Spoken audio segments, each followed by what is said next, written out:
this is a dry dock in Hebden Bridge in West Yorkshire. It's a super facility. It's used constantly.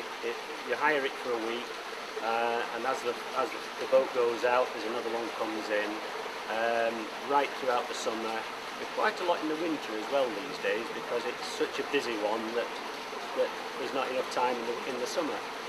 There are apartments built right next to us, about 30 feet away. These have just been up about 2 years now. We do sort of live together. Up to now, I don't think there's ever been any complaints at all about any noise that goes on in the dry dock. You know, and we get on well. We use the cafes and the restaurant, nice restaurant there. And it's quite a tourist attraction. It's a touristy town base really. This is just another thing to see. We get lots of people coming to the end of the dry dock and looking in and asking questions. It's all part of a package. We've got the canal, of course, and the boats and the trip boats, lovely shops, and that's it just all works.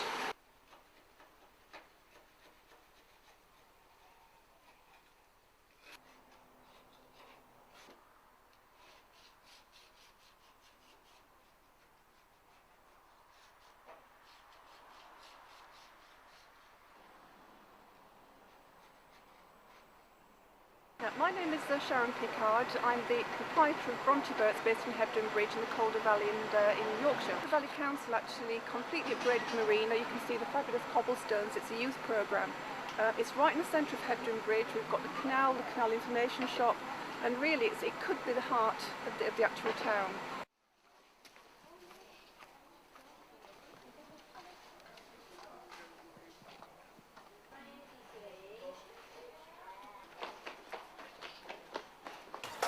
Hello, my name's Lee. I am here at the Alternative Technology Centre in Hebden Bridge, where I work at Eco Recycling Plastics. It's a small community-based place with many small businesses, as well as some educational side things done by SUS Cooperative. Through there is where I work, down in the plastics factory, and I'll go down and take you down there.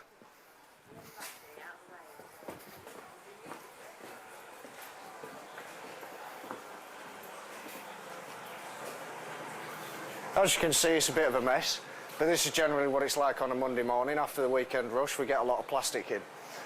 Basically, we have a small membership of around 500 members of the public from Hebden. They come in, drop the plastic off. It's then sorted into types and different colours.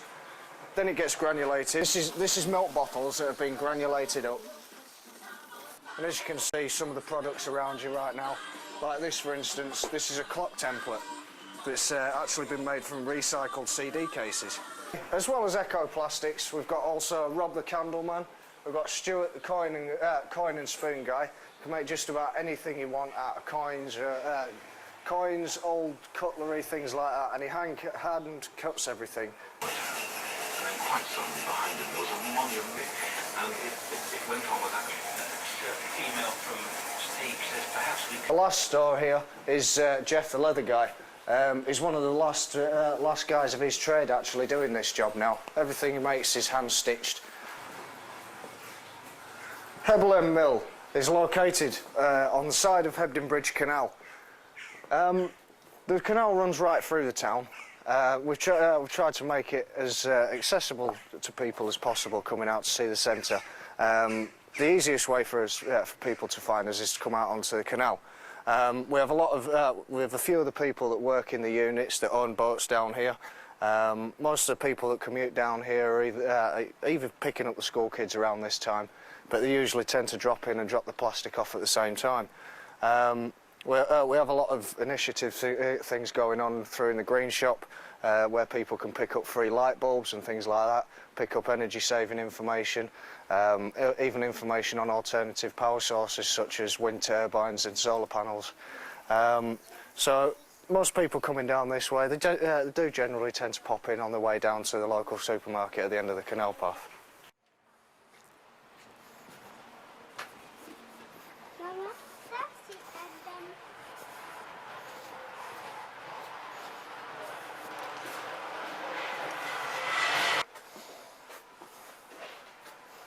Hi, I'm Andrew Granger and I have a unit, Hebden End, a joiner's shop, and it's extremely useful for people in the local community and the canal users as well.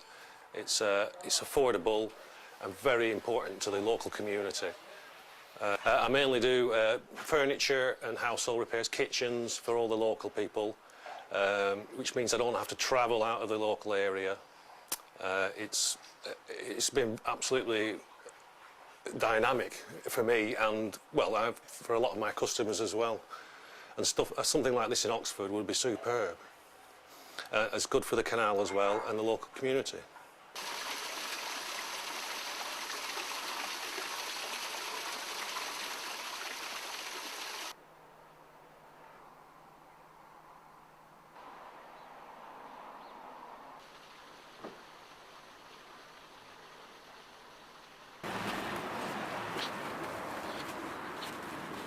I'm Nigel Stevens and Shire Cruises is our company, and we've been in the wharf at Sowerby Bridge since 1980.